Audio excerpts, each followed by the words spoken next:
Vous gardez la jeunesse. Il n'y a que 3 moyens et 3 seulement. Il y en a un qui est très connu, qui est très cher et qui ne sert à rien. C'est ce qu'on appelle le cosmétique, qui peut aller de la chirurgie esthétique jusqu'au badigeon d'hiver.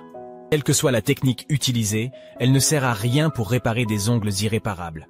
La deuxième technique est déjà un peu moins chère, un peu moins connue, et elle est peu utilisée.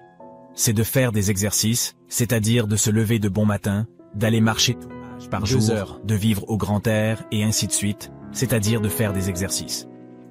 Déjà, ce moyen-là demande une morale. Mais le troisième moyen de rester jeune. Le premier n'est pas efficace du tout.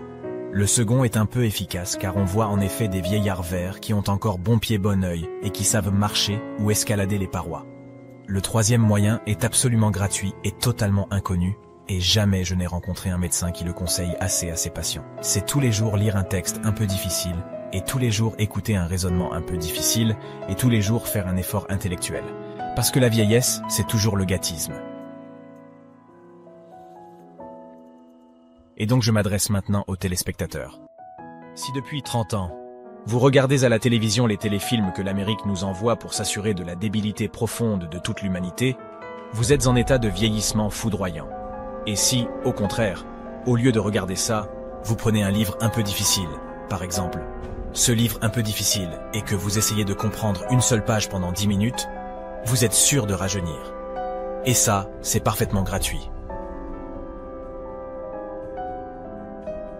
C'est parfaitement inconnu, mais c'est parfaitement efficace.